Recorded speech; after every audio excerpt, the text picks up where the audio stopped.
Hello everybody, in today's video we're going to be going over the next winter storm for portions of the north central United States. Some areas could be picking up as much as 8 to 10 inches of snowfall. We're going to be going over my personal snowfall forecast in today's video, as well as some of the model guidance for this event. So here is the current National Weather Service page, and we're going to be going over the watches and warnings. We have wind advisories for parts of the western United States, especially the southwest, and then back into the north central U.S. And then we have some high wind warnings in effect for parts of the central plains. We also have some winter weather advisories scattered throughout parts of the western United States, with winter storm warnings engulfed within that over portions of Montana, Colorado, and parts of California. We also see some freeze warnings for parts of California, with some hard freeze warnings in effect further south of there. We also see some frost advisories to the north of there for parts of Oregon and California. And we also see a larger area of blizzard warnings for portions of northern Montana, with tropical storm watches and warnings for portions of southern Florida. So we have a very jam-packed watches and warning page right now. So here is the current GFS run, and then we'll go into my forecast and what it shows. Now, here would be by right around 4 in the morning on a Monday, so tomorrow, and we're looking at this low pressure out in the central plains over parts of Kansas and Nebraska. We have winds coming out of the southwestern United States, so we're going to have a nice southwesterly breeze that'll bring in some very nice warm air from the southern plains, and as well Texas, as well Mexico, and we're also seeing that snowfall and rainfall for portions of the Four Corners. If we actually move this forward, I'll move forward 12 hours here, so this would be right around 4 p.m. On Monday evening, actually 5 p.m. Mountain Time, and we're looking at some of that snow and rain for portions of Colorado and the surrounding areas. But most of that rain and most of that precipitation is actually going to be in front of the storm, and that might be some isolated thunderstorm activity, and that's something that we have to keep our eye on. Now, here would be by Tuesday late in the evening, as we're starting to turn over into actually Monday late in the evening, as we're starting to go into Tuesday. This would be November 9th, and we're looking at some of that snow for portions of Nebraska and Colorado, and then that thunderstorm activity out ahead of there. So here to be by Tuesday, right around now we're in Central Time, so this would be right around 6 in the morning, and we're looking at thunderstorm activity again ahead of this low pressure system. Here's your low pressure system right here, and we also see some snowfall on the western edge of this, and you could actually see a couple of isolated severe thunderstorms within here, so you might see a couple of downpours within some of these cells. So that's something that you have to just monitor the radar for.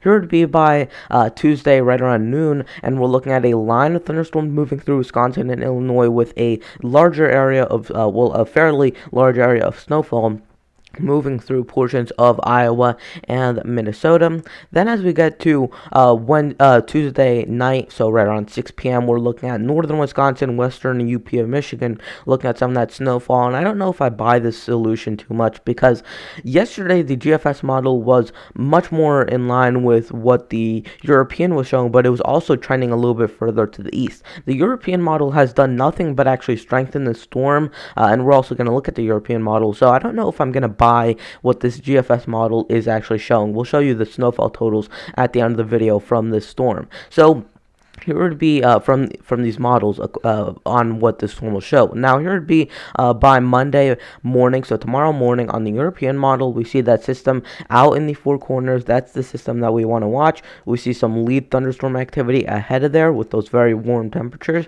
Then as we move forward on this, we're looking at probably right around 11 in the morning Mountain Time, and we're looking at some snow for the Four Corners and reaching up into Wyoming and Idaho. Then as we get to Monday, right around this would be probably right around 5 p.m. or so, and we're looking at some rain and snow mix for portions of the Four Corners. And if we continue this forward, by this point you're starting to see this front, which is moving by in Canada, start to combine with this weaker energy further to the south. So that is going to actually lead to both of these combining, and according to the European model, a lot of snow actually sets up for these regions. So let's play this out. So here would be by Tuesday right around 6 or this actually be right around 12 p.m. noon, and we're looking at most of that snowfall for portions of South Dakota, Minnesota, Iowa, and Nebraska, with some rain ahead of the front. And then as we get to Tuesday evening, so right around 6 p.m. Central Time, we're looking at much of that snow for portions of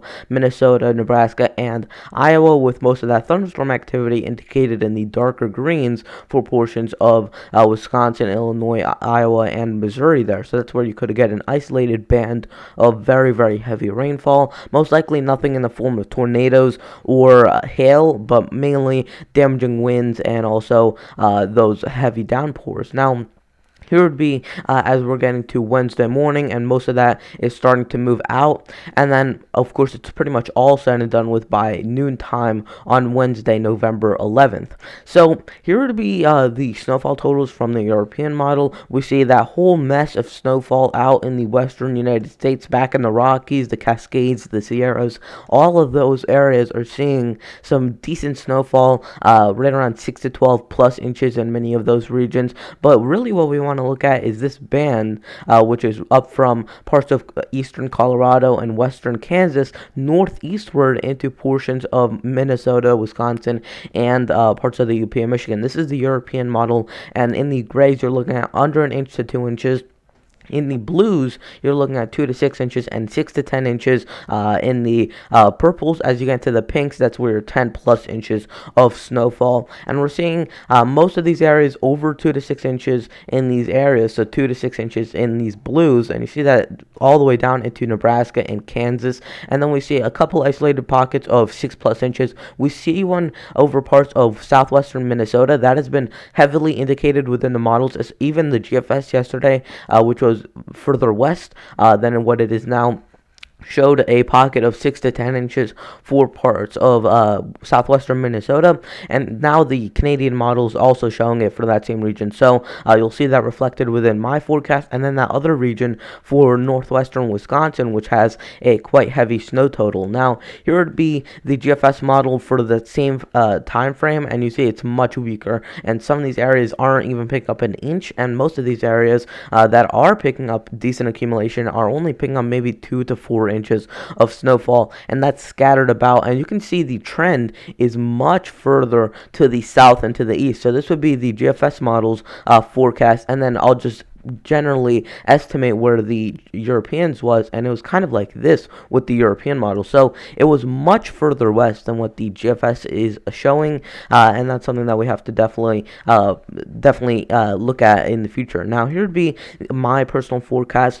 Mountain snow for portions of the Rockies. Of course, these areas are going to be getting probably closer to 6 to 12 inches, but that's just too localized for me to indicate on this forecast. This forecast is going from the 10th to the 11th, so make sure you keep that time frame in mind. Under an inch of snowfall for portions of Colorado, northeastward into Minnesota, Wisconsin, and the UP of Michigan.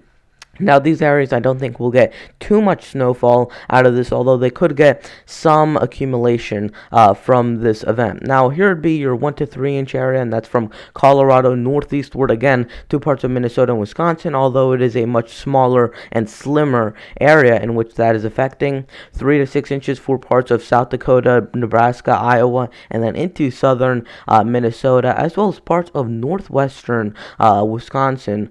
So those areas could be picking up at least 3 inches, and if you're in this pink region, that's where you're getting 6 plus inches, and probably closer to 6 to 8 inches, although some areas in Wisconsin could pick up as much as 10 or more inches of snowfall if some of the model guidance is correct. So you see that one area for southwestern Minnesota and northwestern Iowa, with that other area for northwestern Wisconsin and northeastern Minnesota. So definitely we have to keep an eye on this, especially it's very hard with these midwestern winter storms. You don't have really unlike the East Coast, you don't have some sort of water, big area of water to kind of depend on with the forecast. You also don't have too much. You really don't have too much variation in the land elevation. So there's nothing to really drive the system one way or another. It's only those other systems. So you have to hope that the systems interact the way that you forecasted in order to get a very accurate forecast with the Midwest.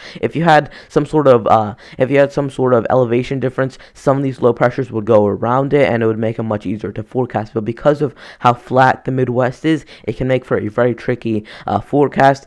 So that's something that we have to keep in mind. And really, this is my best guess according to what I've seen in many of the models. So that is going to wrap it up for today's video. Please consider liking the video, subscribing, and turning on notifications. And I'll see you guys in the next video. Goodbye.